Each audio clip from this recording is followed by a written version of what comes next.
We will study EMF, electromotive force, and cell. These cells are the units which are giving us electrical energy. Do they have energy? Yes, they have energy. Energy is always transferred from one to the other source because we cannot create energy. So initially, these cells are having certain chemicals. Those chemicals are having energy, so we call it chemical energy. And once it is given to us in the shape of motion of the electrons, then we say it is converted into electrical energy. So cells are those units. You have already studied that in chemistry. Okay. So I will just make a symbolic cell here. This is a pot. In this pot there is a chemical, and this chemical we will call as electrolyte. Electrolyte. In this there are two conductors.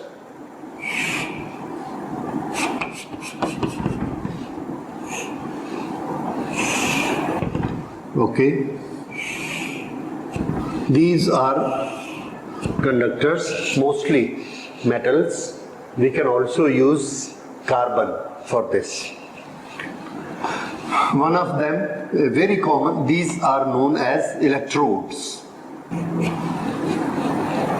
Okay. Now we will discuss it with reference to the very old and the, I should say, initial cell, that is a voltaic cell, in which we take electrolyte as H2SO4. That is one example. Nowadays it is not used much, but just to understand the principle how a cell works, we will see this. And one of the electrodes, this electrode is zinc, and one electrode is taken as copper. This H2SO4, this is an electrolyte. That means it has positive ions, H plus, and these H plus are 2 in numbers, and SO4, 1 SO4, and it has got 2 negative charges. So positive charge particle, negative charge particle, they attract each other and the force is very strong and they remain together, that is H2SO4 molecule. Okay. In the liquid form, when there is a solution, because of water present in it, and water has got a very high dielectric constant, and because of that, the force between them decrease a lot.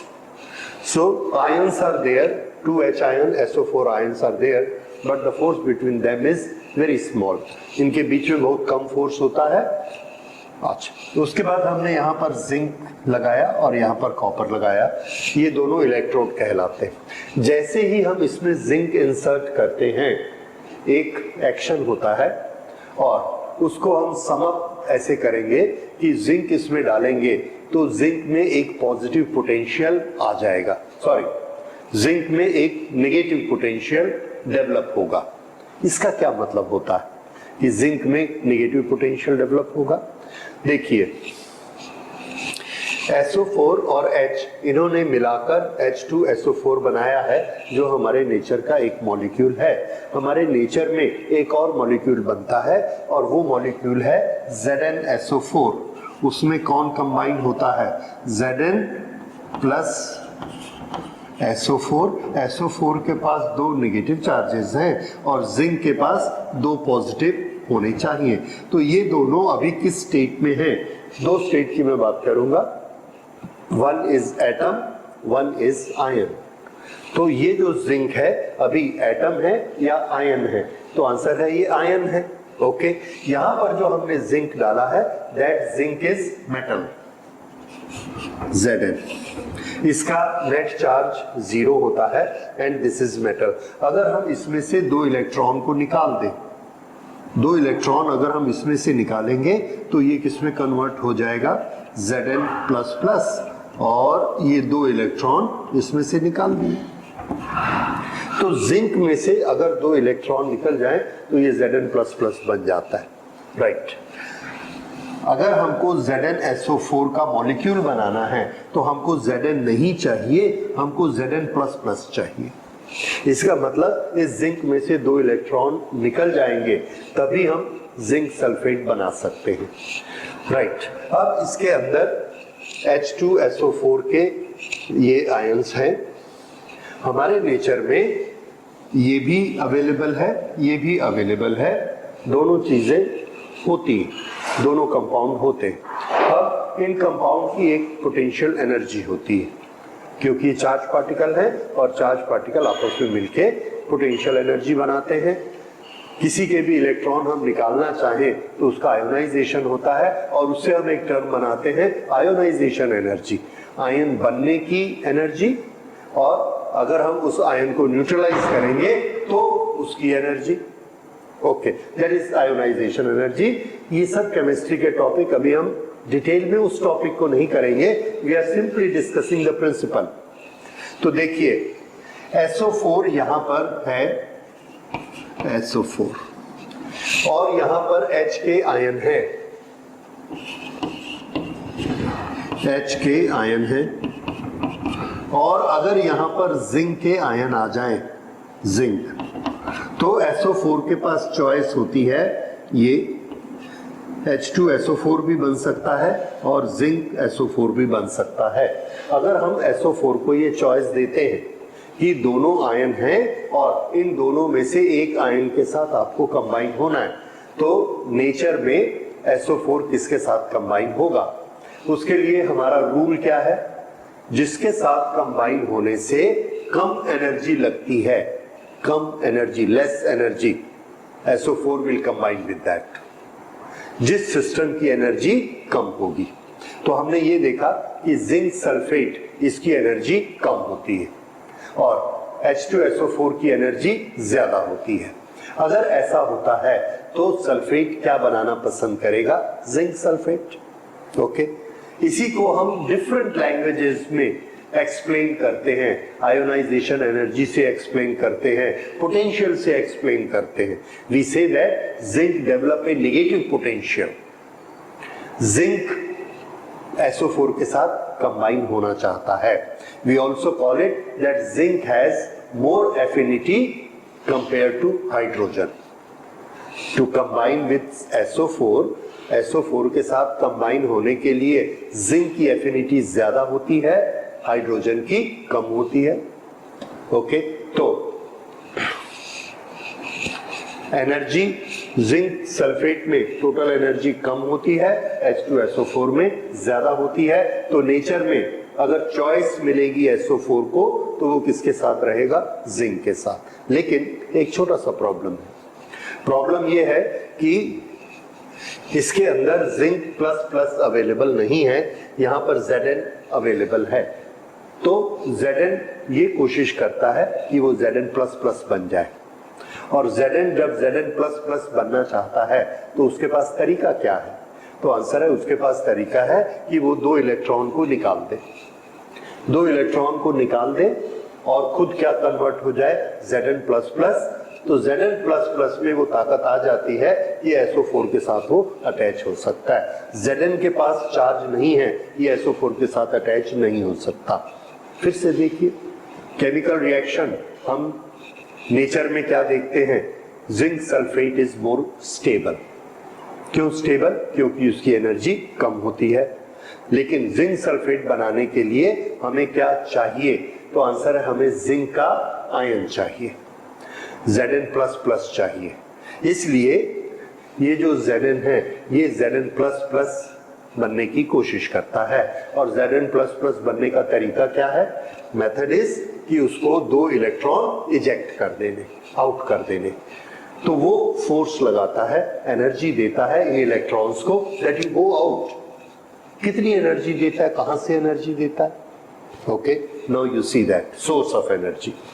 ये जो H2SO4 ये पहले आपस में combined है, इस system के पास energy है, मान लो ये एनर्जी है 100। फिर जिंक सल्फेट अगर बन गया तो जिंक सल्फेट के पास एनर्जी होगी 80। सो पहले 100 एनर्जी थी, वो छूट गई, और जो दूसरा सिस्टम बना उसके पास एनर्जी 80 है। तो अगर H2SO4 टूट जाए और जिंक सल्फेट बन जाए तो एनर्जी का इक्वेशन क्या होगा? Answer, we will get energy 20। समझ में आ गया? इनिशियल एनर्जी पहले कितनी थी? H2SO4 में कंज्यूम की हुई 100, ZnSO4 में कितनी चाहिए? 80। So when H2SO4 converts to ZnSO4, we get 20 energy released. ये जो 20 energy released होगी कैसे मिलेगी हमको? In which form? So answer is that energy goes to zinc, zinc transfer it to electrons. Zinc transfer it to electrons, and with this energy electrons are pulled out.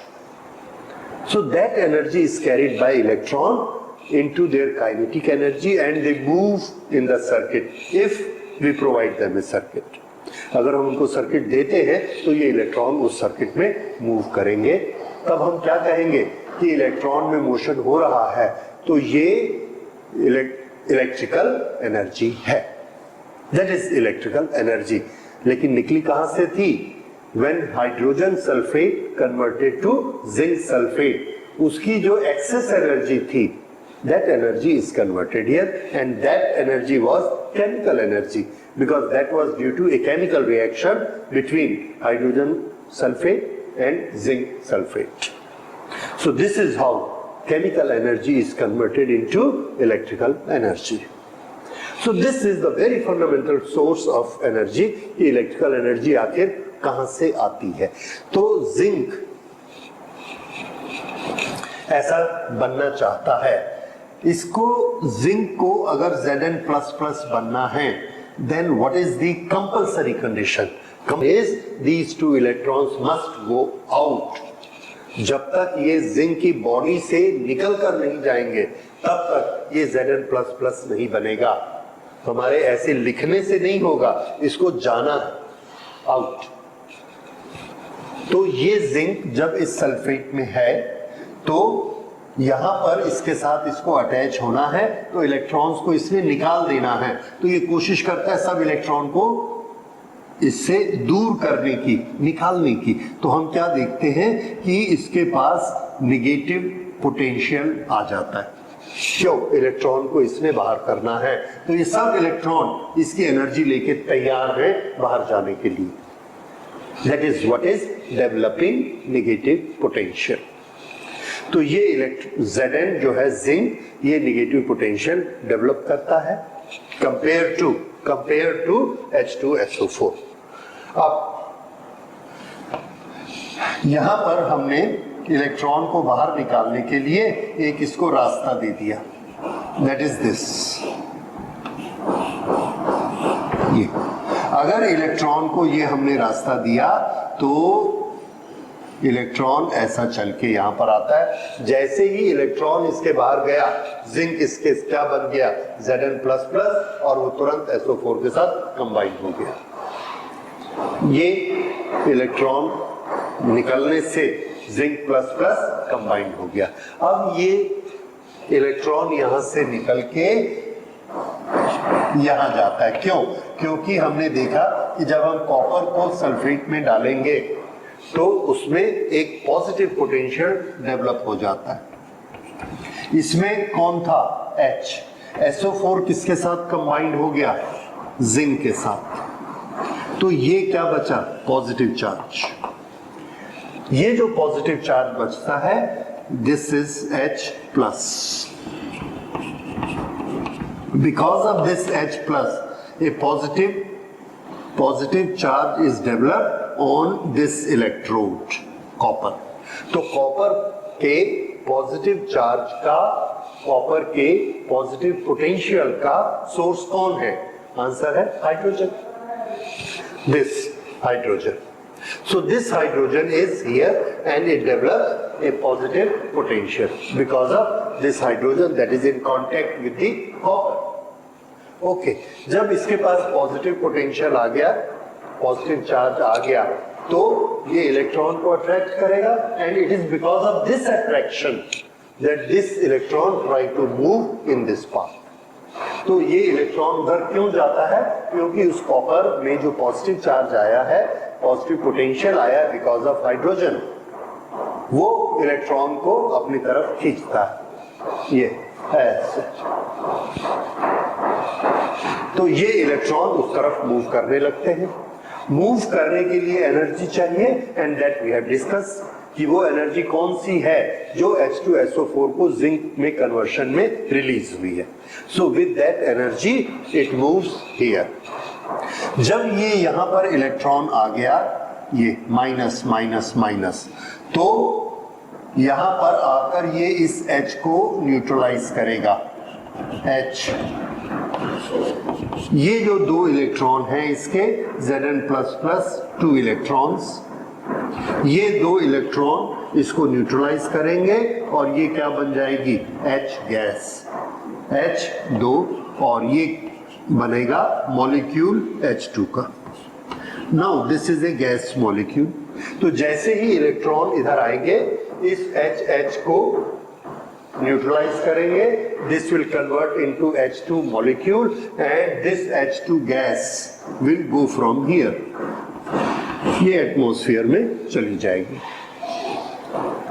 लेकिन next step देखिए, ये जब electron इसके साथ combined होकर neutralise करेगा, तो इस H के साथ पहले कौन था? SO4 minus minus. ये जो SO4 माइनस माइनस यहां पर था, ये इलेक्ट्रॉन यहां चला गया, तो अब ये क्या बन गया है? Zn++। ये जो Zn++ है, ये Zn++ इसको अट्रैक्ट करेगा SO4 माइनस को, और ये SO4 माइनस ऐसे मूव होना शुरू हुआ, ये, और इसका ये जो माइनस माइनस है यहां चला गया Zn तक।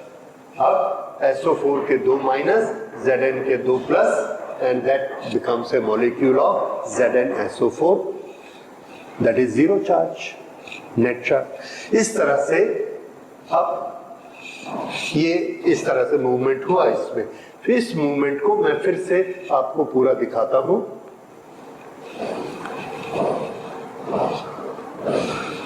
तो इस मूवमेंट को देखिए, यहां से Zn ने एक इलेक्ट्रॉन को पुश किया, इलेक्ट्रॉन का रास्ता देखते जाइए, यहां से उसने इलेक्ट्रॉन को ऐसे पुश किया, सर्किट के बाहर कंडक्टर से इलेक्ट्रॉन ऐसे चला, ये, फिर ये रेसिस्टेंस में आया, कोलिजन हुए। क्यों इधर जा रहा है? क्योंकि ये प्लस उसको अट्रैक्ट कर रहा है, तो फिर ये इलेक्ट्रॉन यहां तक आया, यहां तक आकर ये उसने H को न्यूट्रलाइज कर दिया, और यहां से SO4 का जो इलेक्ट्रॉन है नेगेटिव चार्ज, वो यहां तक गया, फिर वो यहां गया, और फिर वो यहां पहुंच के इस जगह पर आ गया। तो देखिए, हमने इलेक्ट्रॉन की जर्नी स्टार्ट यहां से की थी। This electron goes here and comes back to here. ये क्या बना? This has become a complete circuit, completion of a circuit. जहां से स्टार्ट हुआ वहीं पर आकर पहुंचा है। सो ये जो कंप्लीट सर्किट है, this is a requirement of our electrical circuit. तो ये हमारी रिक्वायरमेंट चार्ज के मूव करने की कंप्लीट हुई। So this electron moves like this, और ये मूवमेंट तभी पॉसिबल है जब इसको कंटिन्यूअस पाथ मिलेगा, इसको कंटिन्यूअस सर्किट मिलेगा। अगर हम यहां से ब्रेक कर देंगे, यहां पर कोई कार्डबोर्ड हम डाल देंगे, तो यहां के करंट फ्लो बंद हो जाएगा, जबकि हमने यहां कार्डबोर्ड डाला है। एंड नाउ यू अंडरस्टैंड ऐसा क्यों होगा? Because we are breaking the circuit. ये जो पूरी चेन ऐसे घूम रही है, इस चेन को आप कहीं से भी बीच से तोड़ दीजिए, चेन घूमनी बंद हो जाएगी। सो ये इस तरह से इलेक्ट्रॉन मूव होते हैं। फिर से इलेक्ट्रॉन को मूव होने के लिए एनर्जी कहां से मिली? Conversion of electrolyte into salt.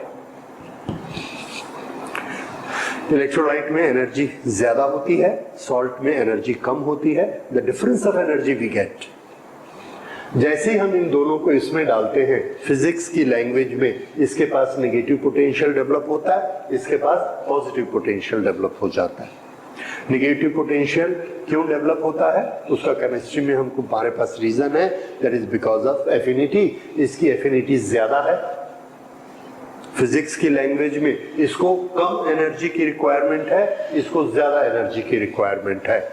और जब भी हम ऐसा मौका देते हैं, दैट इज केमिकल रिएक्शन का, तो केमिकल रिएक्शन का मौका देंगे, SO4 will always like to combine with zinc plus plus. For this combination, it is necessary that zinc metal is converted into zinc plus plus, and for that it is necessary that zinc should eject out 2 electron. Ejection के लिए उसको जो energy है वो वहां से लेगा जब हाइड्रोजन सल्फेट से जिंक सल्फेट बनेगा, उस एनर्जी से वो 2 इलेक्ट्रॉन को पुश आउट करता है। Now why these 2 electrons should come here? Because this is in combination with hydrogen of H2SO4, it develops a positive potential. इसके पास पॉजिटिव पोटेंशियल होता है क्योंकि SO4 इधर जाना चाहता है, हाइड्रोजन के कारण इसमें पॉजिटिव पोटेंशियल आएगा, and because of that positive potential electrons are attracted here. When they come into the electrolyte, तो यहां से इलेक्ट्रॉन SO4 के साथ अटैच होकर इधर यहां तक चले जाएंगे, and that will complete the circuit. इस तरह से सर्किट कंप्लीट हुआ, और वो जो एक्स्ट्रा एनर्जी थी वो हमको किस में मिली, in the form of kinetic energy of electrons, जिसको हम क्या कहते हैं, इलेक्ट्रिकल एनर्जी। ये इलेक्ट्रिकल एनर्जी को हम रास्ते में कंज्यूम करते हैं, लोड लगाते हैं। जैसे यहाँ पर हमने अपना बल्ब लगा दिया, हॉर्न लगा दिया, हीटर लगा दिया, मोबाइल लगा दिया, फैन लगा दिया, anything, all these things are represented by this resistance or load. ये जो इलेक्ट्रॉन जा रहे हैं, electrons are carrying charge, electrons are carrying charge, negative charge. So when charge moves, that is electric current. So electric current flows here in this way. This is working of a cell. So I hope now you understand how the cell works, from where it gets energy. Now energy we are talking, जब cell इधर जाता है, एक चीज को हम correct करते चले जाते हैं, negative charges are going in this direction, then can we say this is the direction of electric current? Answer no. The direction of electric current conventional is opposite to the direction of electrons. ये हम लोग electric current में पढ़ चुके हैं। उसकी direction वो माननी है जो कि इलेक्ट्रॉन के मोशन की डायरेक्शन के अपोजिट है। तो यहां पर इलेक्ट्रिक करंट की डायरेक्शन किधर मानेंगे? तो आंसर है इधर मानेंगे। This is direction of electric current which goes from positive potential to negative potential. तो ये इलेक्ट्रोड कैसा है? This is negative electrode. क्यों? क्योंकि इसका पोटेंशियल नेगेटिव है और ये पॉजिटिव इलेक्ट्रोड, इसका पॉजिटिव है। So current always goes from higher potential to lower potential, and electron always go from lower potential to higher potential. So we should understand this thing. There should be no confusion. The direction of current will always be taken from plus to minus, and here there is one very important thing. सब student याद कर लेते हैं कि electric current plus से minus की तरफ जाती है, but there has to be a correction, और उसी करेक्शन के कारण बाद में आपको प्रॉब्लम होगा। So please remember this. यहां से करंट किधर जा रही है? ऐसे ऐसे ऐसे ऐसे, and this current is coming here up to negative electrode. तो हमने क्या याद कर लिया? Current goes from plus to minus. यहां आकर ये करंट कहां गई? क्या ये खत्म हो गई? आंसर है no. It goes complete in the circle, in the cycle, in the circuit. तो इसका सर्किट, ये पूरा इसका सर्किट है। तो करंट जब यहां गई, उसके बाद ये करंट यहां गई, आई, अब अगर ये करंट ऐसे मूव कर रही है, ये तो प्लस से माइनस गई, लेकिन यहां पर माइनस से प्लस गई। करंट की डायरेक्शन माइनस से प्लस, यस, माइनस से plus the current flows. Now I ask you, current flows from minus to plus, correct or not correct? You will say it is correct. So, is the current flowing plus to minus or minus to plus? So now you are confused. The current flows from plus to minus, the current flows from minus to plus. Which is correct statement? Answer is, the correct statement is outside the source. Outside the source, the current flows from positive terminal to negative. Inside the source of EMF, inside the source of current, the current flows from negative to positive. Please remember it. So,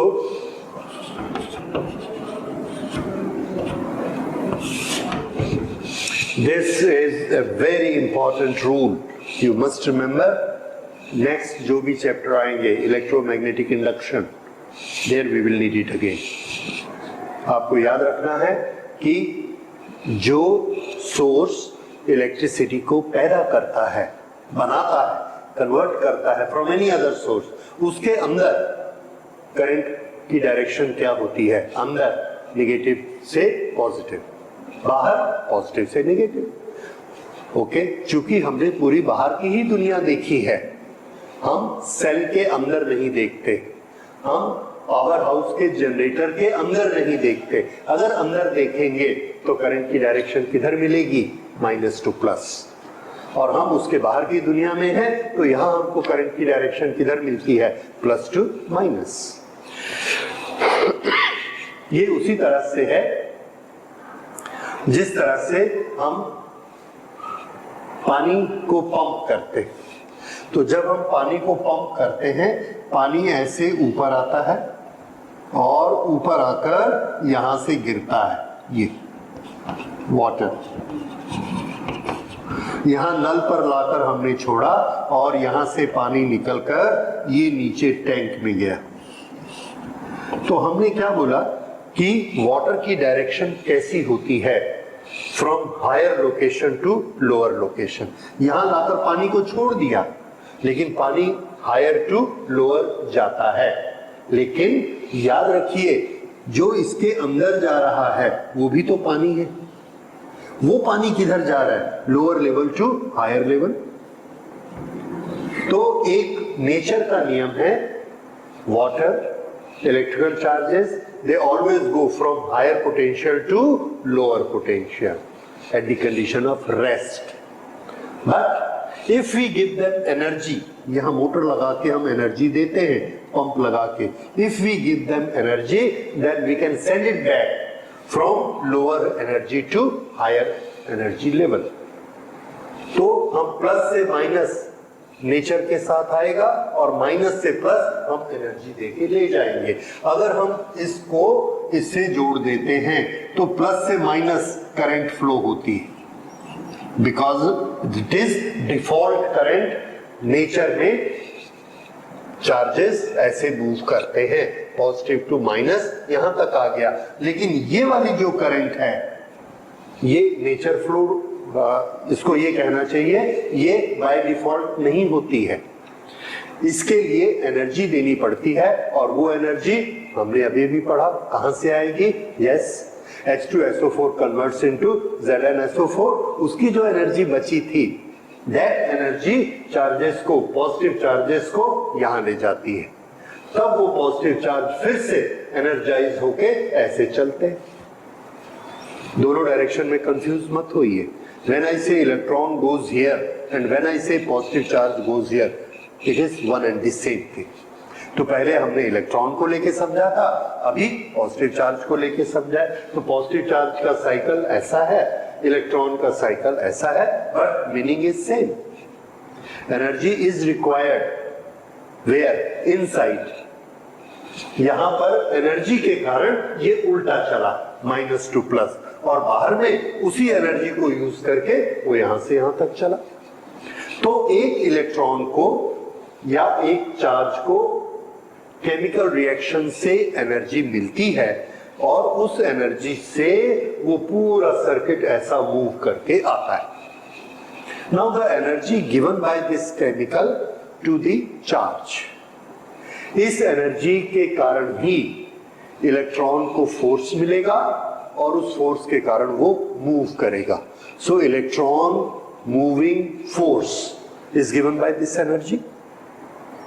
ये जो energy है इसलिए हमने इसका नाम रखा EMF, electron moving force. Word हम क्या यूज कर रहे हैं? Force, but actually what it is? Energy. तो इलेक्ट्रोमोटिव फोर्स क्या करता है? इलेक्ट्रोमोटिव फोर्स क्या होता है? Electromotive force is energy which is given to one charge, unit charge. Because of this energy, the unit charge is able to move in the circuit for one complete cycle. Right? इस पूरे cycle के लिए जो energy मिलेगी वो cell देगा, और cell जो एनर्जी देगा वो क्या कहलाता है? उसका EMF, इलेक्ट्रोमोटिव फोर्स, क्योंकि उससे इलेक्ट्रोमोटिव फोर्स बनता है. तो पहले हम उसको सिर्फ फोर्स ही समझते थे, पर बाद में हमको समझ आया कि इस फोर्स के पीछे कौन है? एनर्जी है. अगर एनर्जी नहीं है तो फोर्स नहीं लग सकता. सो हम कैलकुलेशन EMF की किस में करते हैं? एनर्जी के फॉर्म में करते हैं. So now we are clear what is EMF and I will write it here.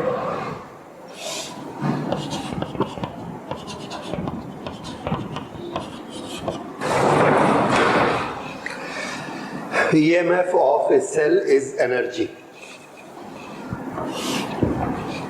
given by source to a unit charge to move along one complete cycle in the circuit. ये यहां से लेके यहां तक. This is EMF. Now EMF is work done on the charge. किसी cell में इतनी chemical energy unit charge को मिलती है. Suppose that chemical energy is 1.2 joule per unit charge. Okay, this is energy. Energy is work done. Work done per unit charge क्या होगा?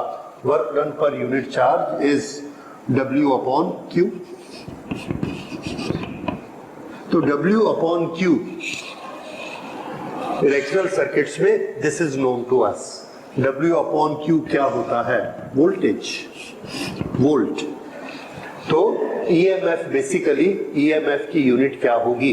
तो answer है EMF की यूनिट वोल्ट होगी, because it is work per unit charge. Therefore EMF is measured in terms of volts. So we will not make it joule per coulomb, क्योंकि joule per coulomb के लिए हमारे पास already एक word है, derived unit, and that we call volt. So unit of EMF is volt.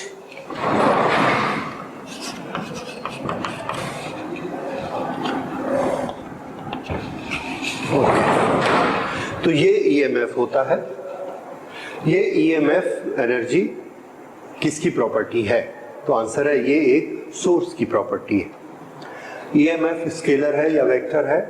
तो volt के लिए हम लोग पहले पढ़ चुके हैं. इट इज अ वर्क और चार्ज दोनों स्केलर हैं. सो EMF is also a scalar quantity.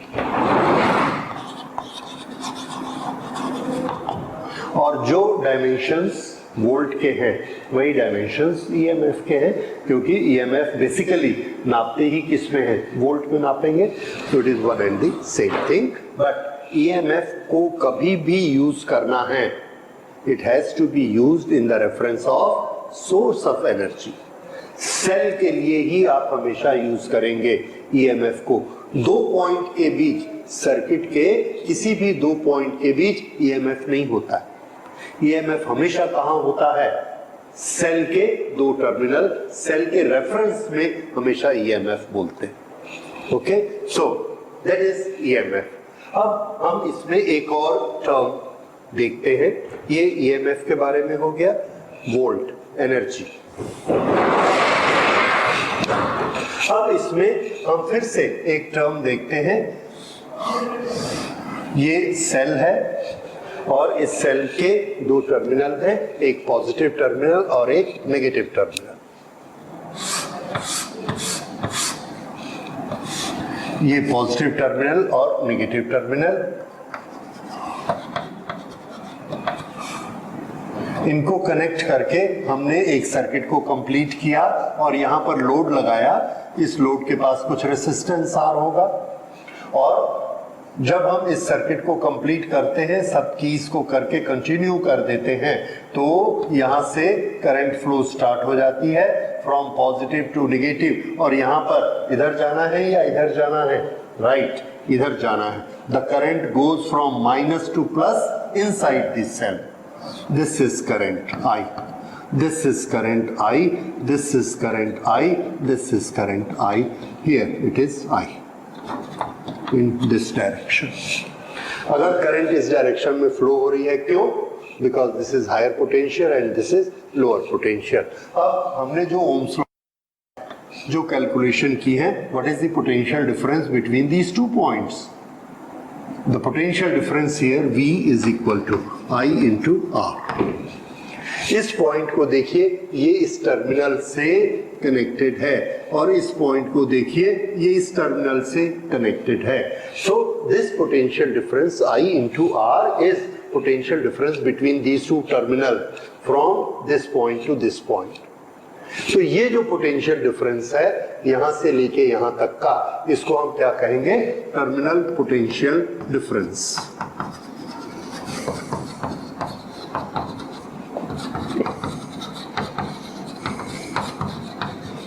Okay, क्या टर्मिनल पोटेंशियल डिफरेंस ईएमएफ से डिफरेंट होता है? आंसर है यस, ऑफ कोर्स डिफरेंट होता है। What is the difference between them? The answer is potential difference is work done on charge. EMF, that is also work done on charge. लेकिन इन दोनों work में difference है।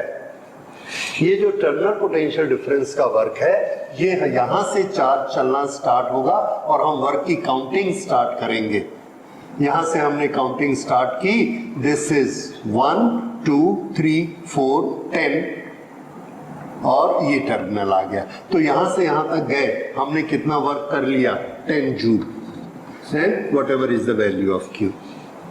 Okay, EMF के लिए what is EMF? EMF is the energy given by cell to the charge to complete one cycle. तो यहां से EMF का काउंटिंग हमने स्टार्ट किया। फिर से 1 2 3 4 5 6 10। अब इसमें भी कुछ रेसिस्टेंस है, इसको ये पार करती है, तो ये 11 12 13 14 15 और यहाँ चार्ज आ गया। यहां से चार्ज चला, वन कंप्लीट साइकिल में उसको कितना वर्क करना पड़ा? 10 + 5 15 जूल। तो ईएमएफ के लिए जो उसको एक्स्ट्रा वर्क करना पड़ता है सेल के अंदर चलने के लिए, उसको हमको ऐड करना है। क्यों? क्योंकि ईएमएफ की डेफिनेशन हमने क्या बनाई है? The work done on a unit charge for completing the cycle. तो साइकिल पूरा कंप्लीट करना है। और potential difference between any two points, एक पॉइंट से स्टार्ट करिए दूसरे पॉइंट तक जाइए, that's all. That work done will be known as potential difference between those two points. तो यहां पर इस पॉइंट से और इस पॉइंट के बीच पोटेंशियल डिफरेंस हमने यहां से कैलकुलेट कर लिया, ये V is equal to I R. तो ये डिफरेंस होता है दोनों में, और इन दोनों को देखकर अब आपको समझ में आ गया होगा कि कौन बड़ा कौन छोटा। Yes, EMF is always more than terminal potential difference, accept in certain special cases. उसको हम लोग बाद में स्टडी करेंगे कि कौन से स्पेशल केस में टर्मिनल पोटेंशियल डिफरेंस ज्यादा होता है। नॉर्मली जब करंट फ्लो हो रही है from the cell, when the current is taken from the cell, then EMF is larger than terminal potential difference.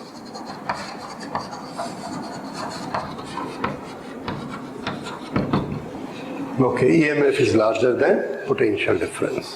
Right. अब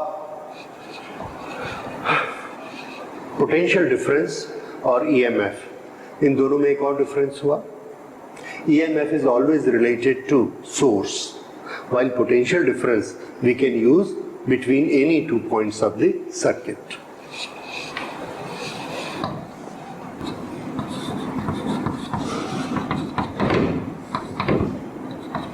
And EMF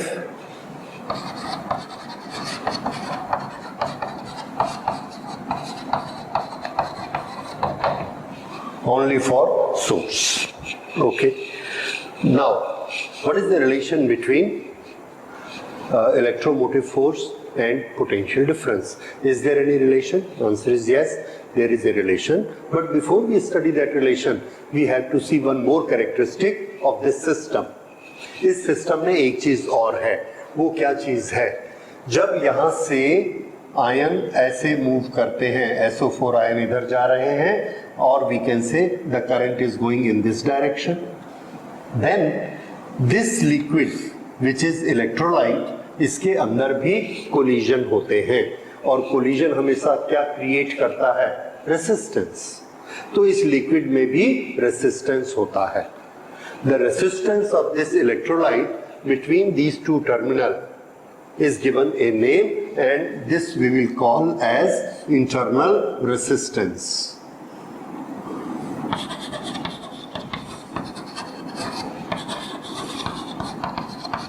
Okay, we can write it. What is internal resistance?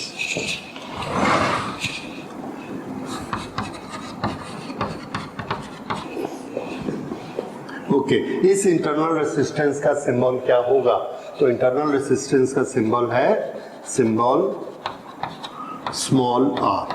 ये हमने बना दिया, जैसे capital R for external resistance, small R for internal resistance. अब ये जो internal resistance है, इसके बारे में एक दो छोटी छोटी चीजें और देखिए. एक सेल हमने लिया, उस सेल का एक इंटरनल रेसिस्टेंस होता है. ये इंटरनल रेसिस्टेंस एक मीन वैल्यू होती है, but it keeps on changing depending upon the condition of the cell. So which are the parameters due to which the internal resistance may change? Which are the parameters due to which the internal resistance change? So internal resistance depends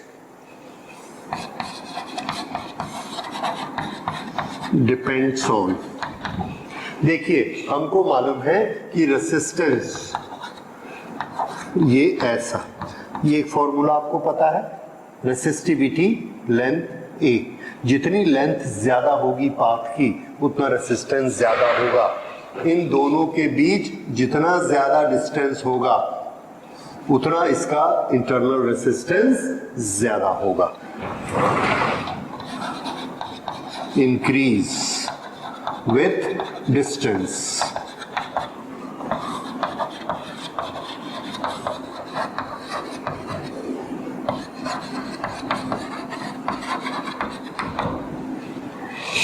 Okay, decrease with area. उसके बाद ये जो resistivity है, इसमें number of charge particle पर depending होती है. वो डिपेंडेंसी यहाँ पर हम देखते हैं किससे मिलेगी, तो वो उसके कंसंट्रेशन से मिलेगी. So electrolyte resistance, internal resistance depends on concentration.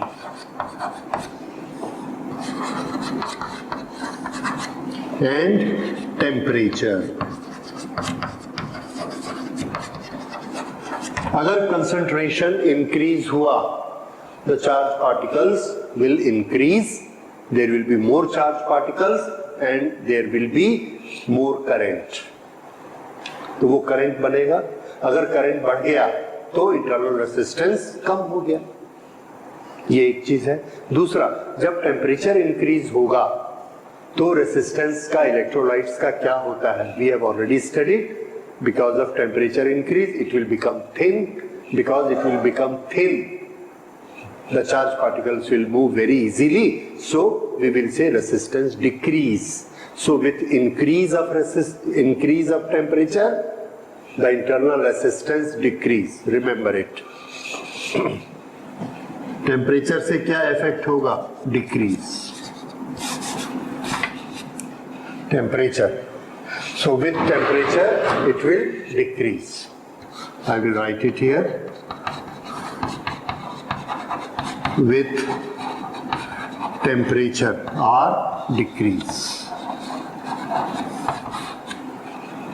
Okay.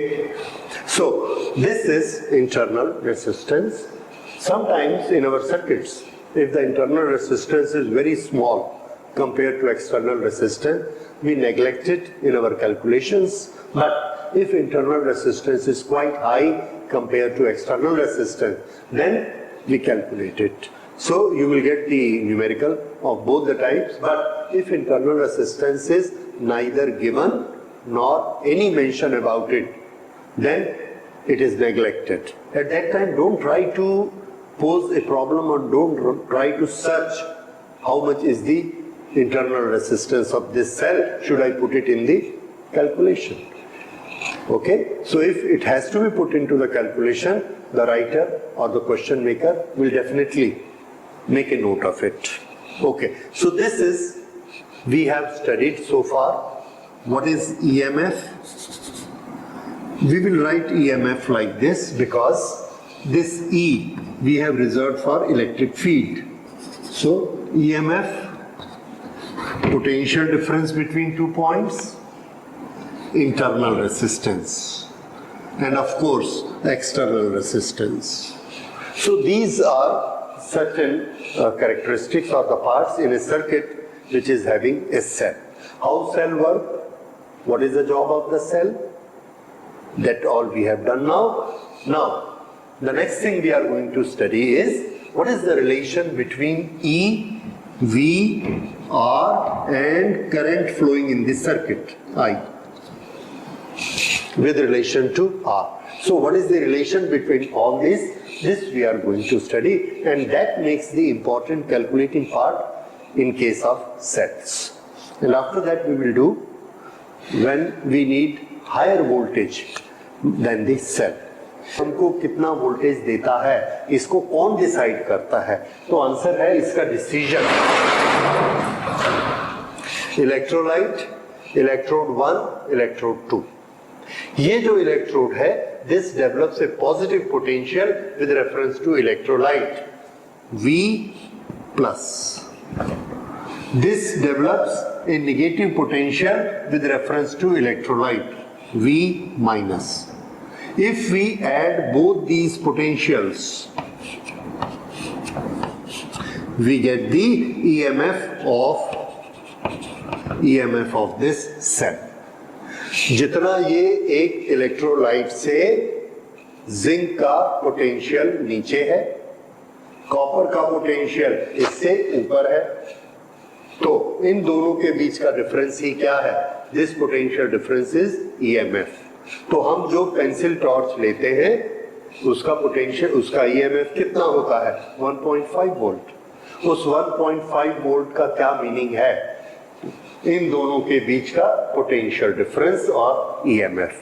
ये उसमें suppose this is down by 0.8 volt, this is up by 0.7 volt, then difference of the two, दोनों की न्यूमेरिकल वैल्यू को ऐड करेंगे और अगर माइनस करेंगे तो ये माइनस इन इफेक्ट आएगा. सो बेसिकली क्या करना है? दोनों की वैल्यू का डिफरेंस लेना है या दोनों की न्यूमेरिकल वैल्यू को ऐड करना है, क्योंकि एक प्लस है और एक माइनस है. So the difference will be 1.5. इस तरह से एक सेल का पोटेंशियल डिफरेंस बनता है. और 1.5 वोल्ट सेल का मीनिंग क्या है कि इसमें ये जब एक चार्ज को भेजता है कंप्लीट सर्किट में, तो उस चार्ज के पास जो एनर्जी है वो कितनी होगी? 1.5 जूल. उतना वर्क ही वो कर सकता है. अगर हमको एक हॉर्न बजाने के लिए 5 जूल चाहिए या 8 जूल चाहिए, 8 जूल, वो चार्ज हॉर्न नहीं बजा सकेगा. फिर हम एक 9 वोल्ट की बैटरी लगाते हैं, वो जब एक चार्ज को भेजती है तो कितनी एनर्जी देके भेजती है? 9 जूल पर यूनिट चार्ज. वो एनर्जी इतनी होती है कि जब वो हमारे कार के या मोटरसाइकिल के हॉर्न में से जाएगी तो हॉर्न बजेगा, क्योंकि हॉर्न को बजने के लिए, उस हॉर्न को बजने के लिए 8 जूल चाहिए. अगर हमारा बड़ा हॉर्न है जो कि 10 जूल से बचता है तो वो 9 जूल की बैटरी से भी नहीं चलेगा, 9 वोल्ट से भी नहीं चलेगा, उसके लिए हमको 12 वोल्ट बैटरी लगानी। लाइक हमारा सेल्फ स्टार्टर के लिए हमको जो चार्ज चाहिए उसके पास 12 जूल पर कूलम एनर्जी होनी चाहिए, यानी 12 वोल्ट। इसलिए हम 12 वोल्ट की बैटरी लगाते हैं। वहां पर अगर हम सेल लगा देंगे 1.5 वोल्ट का या 9 वोल्ट की बैटरी लगा देंगे, सेल्फ नहीं चलेगा। Okay, so this is the meaning of potential difference और this is the meaning of electromotive force. Okay, now we will see relation between the two. Here is a circuit. This is a cell which has got electrolyte in it and the current is flowing. Okay. The current is I. Okay. According to current, the potential difference between these two terminals which are connected here, the potential difference V is equal to I into R. Now, if we want to calculate I by using E को use करके हम I बनाना चाहते हैं, तो E क्या चीज है? Voltage, the work done. और वर्क डन हम किससे निकालते हैं? वर्क डन हम निकालते हैं E is equal to R multiplied by I। ये R क्या है? रेसिस्टेंस। किसका रेसिस्टेंस? उस रास्ते का रेसिस्टेंस जहां से करंट फ्लो हो रही है। लेकिन जब हम वर्क डन इन E लेते हैं, जब हम वर्क डन इन E लेते हैं तो वो वर्क डन किसके लिए है? कंप्लीट सर्किट के लिए। और जब यहां से चार्ज चलता है तो कंप्लीट सर्किट में पहले ये रेसिस्टेंस आता है और उसके बाद ये रेसिस्टेंस भी आता है, ये तब ये चार्ज यहां पहुंचेगा। तो जब हम कहते हैं ईएमएफ का वर्क डन, तो हमको कौन कौन से रेसिस्टेंस कंसीडर करने हैं? आंसर है this resistance plus this resistance. तो ई का जो इक्वेशन बनेगा उसमें हमको आर के साथ और किसको लेना है? स्मॉल आर को, this. So this is E R plus are into I, जबकि V सिर्फ क्या होता है? यहां से लेके यहां तक, इसमें सिर्फ R होता है। ये दोनों का बेसिक डिफरेंस याद रखिए। So now E is equal to R plus are into I, so we can write that E is equal to R I plus small r into I। This we can write Ri from there. This is terminal potential difference. So EMF is equal to V plus I into R, or V is equal to E minus IR. ये एक बहुत important relation है और ये हमको बहुत सारी calculations देगा। कैसे?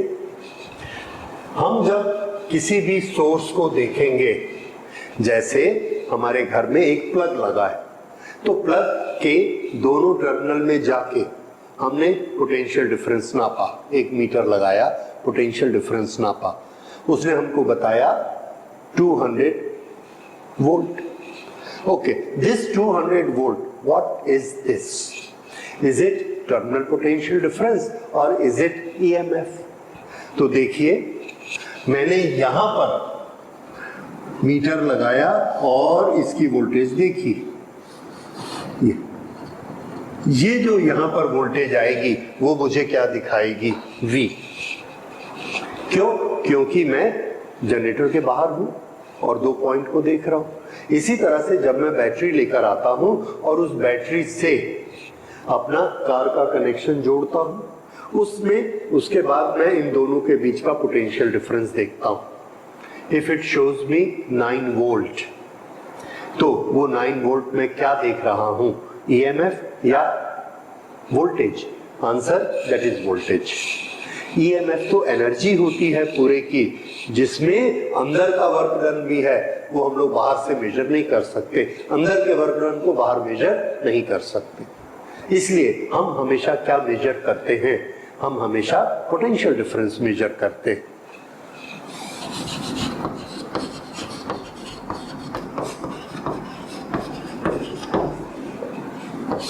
तो हम हमेशा पोटेंशियल डिफरेंस या टर्मिनल पोटेंशियल डिफरेंस मेजर करते हैं, ईएमएफ मेजर नहीं करते।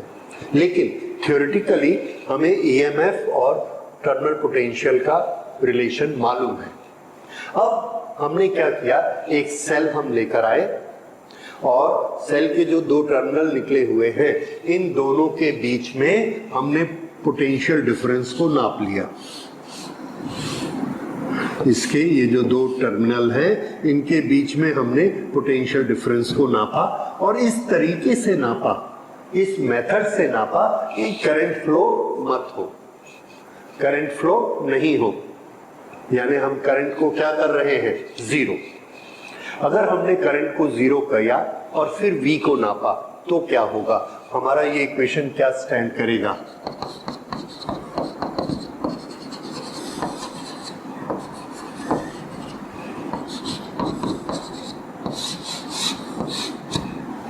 then V is equal to I। हम किसको नापते हैं, V को, पर इस केस में V किसके बराबर है, E के बराबर, EMF के बराबर। तो हमने क्या मेजर कर लिया, EMF। So this is a method to measure EMF। Question: How can we measure EMF of a cell?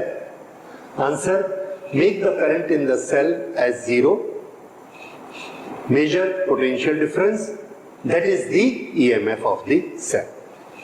So simple। इसकी डेफिनेशन भी कई राइटर इसी तरह से लिखते हैं।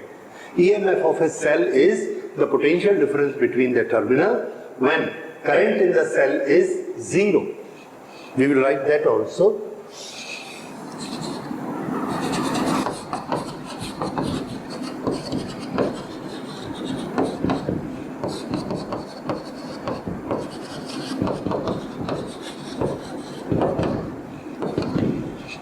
This is another method of calculating EMF। तो ये जो एक्सप्रेशन है, बहुत से राइटर, बहुत से स्टूडेंट इसको यूज करते हैं as a definition of EMF, but I recommend this is not a definition of EMF, this is a condition of EMF। The definition is the one which we learned at the first step, that EMF is the energy given to a charge to complete its one cycle in the circuit। That is definition and this is one calculation। जैसे force की definition क्या है, force is equal to m into a। No, this is not a definition, this is a calculation. Force की definition क्या होती है, force is something which can create और change the condition of motion, that is force. And how it is calculated? It is calculated by mass multiplied by acceleration। So what is EMF? EMF is the energy given to a charge to complete one cycle in the circuit। How it is calculated? It is calculated by terminal potential difference by making current equal to zero।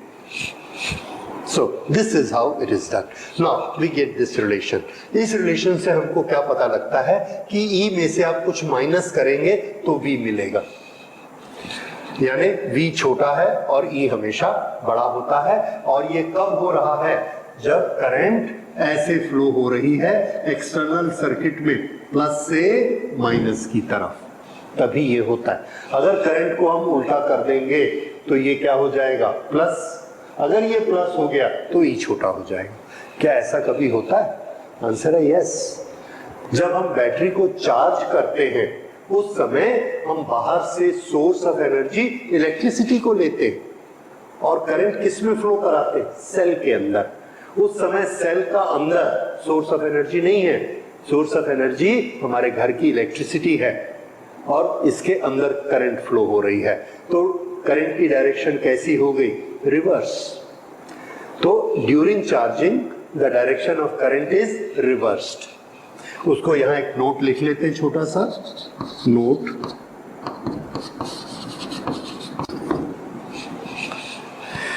In that particular case V is larger than E और यहां पर क्या है, V is smaller than E। V is smaller than E। वहां पर V is larger than E and if I is made 0 then V is equal to E.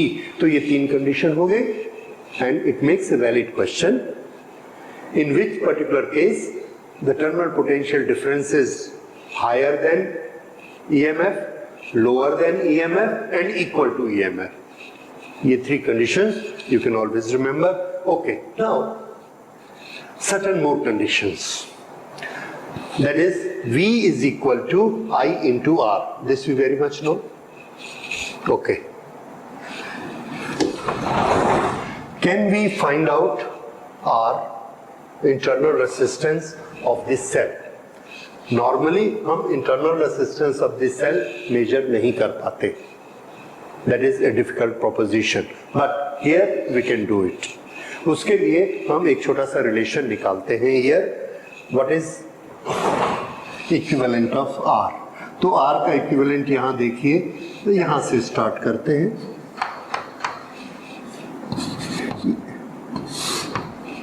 What we are doing? We are calculating R. So here E minus V is equal to I into R. So E minus V upon I is equal to R. Okay. Now E minus V, V is equal to I into R. Here this is current और current की एक calculation हमारे पास है ये. यहां से I किसके बराबर है? V upon R. इस वैल्यू को हम यहां रखते हैं तो ये हमें क्या मिलेगा? E माइनस V अपॉन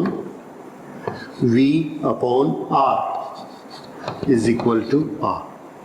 ये R को ऊपर ले जाते हैं तो ये हमें नेक्स्ट मिला R और अंदर में क्या आया? E minus V upon V is equal to R. Right. अब इसको और आगे करेक्ट करते हैं. This small r is equal to V से हमने इस दोनों को डिवाइड किया. R तो मल्टीप्लाइड है, it is there R. E divided by V, E upon V. V divided by V is 1.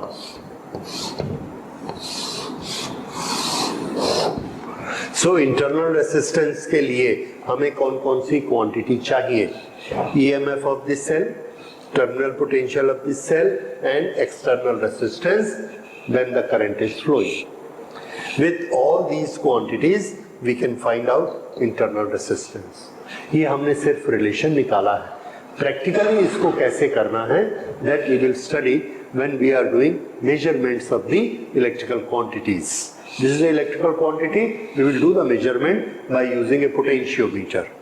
By using a potentiometer, potential voltage. उस potentiometer से हम E को भी measure करेंगे, फिर V को measure करेंगे और resistance box हमको known रहेगा and then we can calculate internal resistance that we will do. पर उस समय हमको इस relation की जरूरत पड़ेगी. So please remember this. इस रिलेशन से जुड़ी हुई एक बहुत इंपॉर्टेंट चीज है and that is the last feature. That feature is if we go on increasing I, what is the effect on V? E is constant. फिर से E is constant.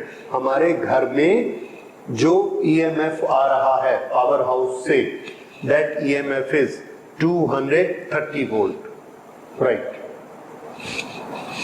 Power house में जो सोर्स है उसका कुछ internal resistance होगा. ये हमारे हाथ में नहीं है, होगा जो भी होगा, but it is not zero, it has certain value. Now if we draw more and more current, I अगर हम ज्यादा लेंगे तो पोटेंशियल डिफरेंस का क्या होगा? Answer, potential difference will change and it will become less. फिर से इस इक्वेशन को याद रखिए और इसका इफेक्ट देखिए. Supply means electrical supply. We know the relation V is equal to E minus IR. Okay, this says, ये प्रिंसिपल आपको याद रखना है और इस प्रिंसिपल का एग्जाम्पल मैं आपको दूंगा. It is that example which is asked in the examination. ये हमारे घर की सप्लाई है, बाहर से सोर्स से यहाँ सप्लाई आती है, तो हम ये मानते हैं कि यहाँ पर जो सप्लाई आ रही है वो EMF E लेकर आती है. इतनी एनर्जी पर यूनिट चार्ज आती है और ये एनर्जी कितनी है? Normally we know this energy is 230 joule per coulomb. और इसी को हम क्या बोलते हैं? 230 volt. Yes, 230 volt, 220 volt, whatever is in our house which is coming from the power house, that is EMF. हम अपने घर में सर्किट कैसे बनाते हैं? मान लीजिए ये उसके दो टर्मिनल हैं, तो ये हम ये दो टर्मिनल से तार लेकर अपने पूरे घर में ये दो तार लेकर चाहते हैं. अब यहाँ पर हमने पहले में यहाँ एक फैन लगाया, एक स्विच लगाया और स्विच के साथ एक फैन लगा दिया. फैन को ये सप्लाई मिली और करंट कितनी फ्लो होने लगी? आई. अब जब इसमें आई करंट फ्लो हो रही है, हमने यहाँ पर ये दोनों पॉइंट में पोटेंशियल डिफरेंस नापा, यानी ये दोनों पॉइंट में पोटेंशियल डिफरेंस नापा, तो ये हमको V कितना मिलेगा? E माइनस, यहाँ पर हमको V कितना मिलेगा? E minus I1 into R, जो इसका इंटरनल रेसिस्टेंस है R. तो बताइए, अगर यहाँ पर ये हमको 220 वोल्ट मिलता है, तो यहाँ पर क्या हमको ये 220 वोल्ट मिलेगा? Answer no. इसके कारण इसकी वोल्टेज थोड़ी सी डाउन हो जाएगी. फिर और आगे आइए, जब हम और आगे चलते हैं तो यहाँ पर हमने एक एयर कंडीशनर लगाया, या ओके एक AC हमने यहाँ पर लगा दिया. ये उसका स्विच और ये उसका कनेक्शन. इधर से ये सप्लाई गई और ये इधर से आ गई. 220 वोल्ट AC चलता है. जब AC चलता है तो ये करंट ड्रॉ करता है I2. तो यहां पर अब ये करंट कितनी हो गई जो यहां जा रही है? I1 plus I2. अब इसमें I1 प्लस I2 करंट जा रही है इस सर्किट में. तो बताइए कि इस दोनों तार के बीच में यहां पर या यहां पर या यहां पर कहीं पर भी पोटेंशियल डिफरेंस कितना हो गया? तो यहां हमने नापा पोटेंशियल डिफरेंस. अब हमें मिलता है इस पर्टिकुलर केस में V is equal to E minus current, circuit की करंट. यहां से कितनी है सर्किट की करंट? I1 प्लस I2, जो कि सोर्स से निकली, इसलिए E minus I1 plus I2.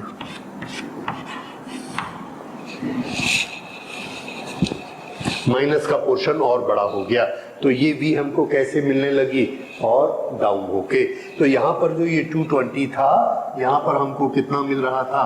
210. अब यहाँ पर एक माइनस और आ गया, माइनस I2 इंटू R. तो हमने देखा कि यहाँ पर हमको वोल्टेज मिलती है 200.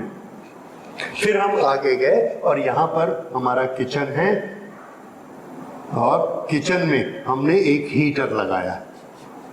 ये इस हीटर को हमने स्विच ऑन किया. हीटर बहुत करंट लेता है और ये करंट लेता है I3. अब बताइए इस तार में से कितनी करंट जा रही है? I1 plus I2 plus I3.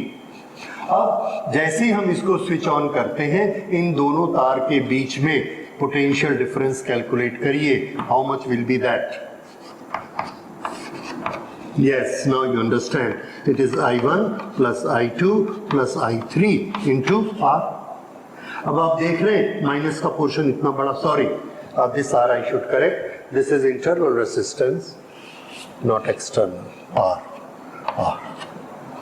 तो पहले एक I था, अब 2 हो गया. अब इसको इक्विपमेंट को चालू करने से 3 हो गए. Now this V will be much smaller, क्योंकि माइनस बहुत ज्यादा हो गया. जैसे हम इसको ऑन करते हैं और V की कैलकुलेशन की हमने, तो यहाँ पर हमको V अब कितना मिल रहा है? 180 वोल्ट. ये इतना V इसका कम हो गया। अब इसके बाद हमारा बाथरूम है या हमारा स्टडी टेबल है, स्टडी टेबल पर हमने एक बल्ब लगाया और यहां पर बैठकर हम अपनी स्टडी कर रहे हैं, राइट। अब देखिए, सबसे पहले हमने स्टार्ट किया अपना स्टडी करना। उस समय not connected, not connected, not connected, तो करंट कितनी फ्लो हो रही है, दिस I4। तो यहां पर हमें वोल्टेज कितनी मिलती है, E minus I4 into R। सिर्फ एक माइनस, ये वोल्टेज हमें मिली 220 से थोड़ी सी डिक्रीज होके, दैट इज 250। तो एक बल्ब जब हम ऑन करके पढ़ाई कर रहे हैं, 215 वोल्ट उस बल्ब में आ रहा है। Every charge is carrying how much energy, 215 joule, जो कि हमारे बल्ब को देता है, बल्ब जलता है। उसके बाद एक आदमी आया घर का, उसने फैन चालू कर दिया, दूसरे ने एसी चालू कर दिया, तीसरे ने रसोई का हीटर चालू कर दिया। अब बताइए वोल्टेज का क्या होगा। This voltage will be now, voltage is equal to E minus I1 plus I2 plus I3 plus I4 into R। इतने सारे माइनस हो गए और हमने क्या देखा कि ये वोल्टेज हमको मिल रही है 175, और भी कम हो गए। तो पहले जब ये कुछ भी नहीं चल रहा था तो हमको कितनी वोल्टेज मिलती थी, 215, और जब ये सब चालू हो गए तो कितनी वोल्टेज मिलती है, 175। तो हम क्या देखते हैं, जैसे ही कोई हीटर को रसोई में ऑन करता है, हमारा बल्ब लाइट कम कर देता है, ठीक है। कोई एसी चालू करता है, हमारा बल्ब कम कर देता है, जबकि पावर हाउस से तो वही सप्लाई आ रही है। फिर हमारे बल्ब की लाइट क्यों कम होती है, क्योंकि हमारे बल्ब किससे जुड़े हैं, टर्मिनल से। उसमें कौन सा पोटेंशियल है, टर्मिनल पोटेंशियल डिफरेंस, और टर्मिनल पोटेंशियल डिफरेंस ये होता है माइनस करने के बाद। This is affected by current. तो अगर हम ऐसे और आगे चलते जाएं, जैसे पावर हाउस से हमने सप्लाई ली 220 वोल्ट, ये पूरा एक गांव है, विलेज, उसको सप्लाई दे दी। फिर उस लाइन को आगे ले जाके दूसरे विलेज में सप्लाई दी, फिर उस लाइन को आगे ले जाके तीसरे विलेज को सप्लाई दी, फिर इसको आगे ले जाके चौथे विलेज को सप्लाई दी, फिर उसके आगे पांचवें विलेज को सप्लाई दी। तो पांचवें को कितना वोल्टेज मिलेगा, नेचुरली 150 वोल्ट। तो वहां सब लोग कंप्लेंट करेंगे कि हमारे इक्विपमेंट नहीं चलते, क्यों, हमको लो वोल्टेज मिलता है। और इस लो वोल्टेज का रीजन क्या है कि रास्ते में हम डिफरेंट लोड देते जा रहे हैं। सो मीनिंग स्टार्ट होती है after certain villages, after certain load we have to put a transformer here, वो हम आगे पढ़ेंगे। फिर से इसकी वोल्टेज को जो 180 हो चुकी है उसको फिर से इंक्रीज करेंगे, we make it 230 volt, 240 volt. और इसीलिए आप देखेंगे कि आपकी हर गली के बाहर, 2 गली के बाहर एक ट्रांसफार्मर लगा हुआ है। It is that one. It is not exactly this one, but it has the same meaning कि वहां से आपको fresh 220 वोल्ट मिलता है या 240 वोल्ट मिलता है, which goes on reducing, reducing, reducing। तो इस चीज का हमारा टेस्ट कैसे होता है, हमारा टेस्ट ये होता है कि हमको एक क्वेश्चन पूछा जाता है, whenever a load is switched on in our house, why the bulb gets dim। मैं क्वेश्चन को लिखता हूं, दैट इज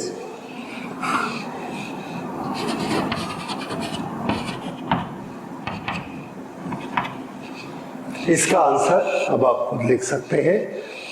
आंसर के लिए आप क्या कोट करेंगे, you will quote we know that voltage is equal to EMF minus I into are.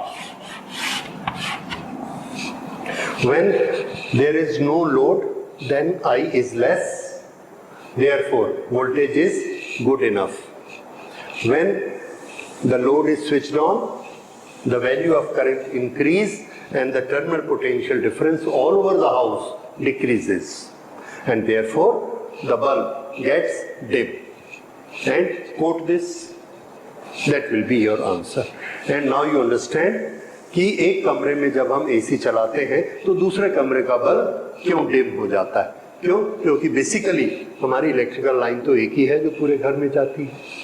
पूरे का वोल्टेज डाउन हो जाएगा जितनी ज्यादा हम करंट लेते जाएंगे, and this is because of internal resistance. So this is the relation between terminal potential difference, EMF, current, internal resistance, external resistance, their properties and their qualities. Every cell has got a particular EMF and we are required to connect different cells. We are required to connect different cells to get higher voltage. अगर हमको higher EMF चाहिए तो हम बहुत से cell को आपस में कनेक्ट कर सकते हैं। एक सेल में कुछ एनर्जी होती है and because of that energy it can give certain current. लेकिन अगर वो करंट की रिक्वायरमेंट हमारी सफिशिएंट नहीं है and we need more and more current, तो एक सेल हमारा काम नहीं कर सकता। We have to make combination of the cell, और ये जो कॉम्बिनेशन ऑफ सेल है, this is very important and basically we are using this combination of cell. ये जो जब हम एक से ज्यादा सेल को कंबाइन करते हैं तो हम उसका नाम बदल देते हैं, and this combination of cell is known as battery.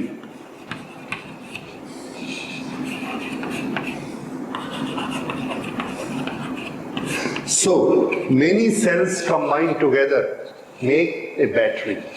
तो याद रखिए, सेल वर्ड कब यूज करना है? When there is a single cell. Battery word कब यूज करना है? When there is a combination of sales.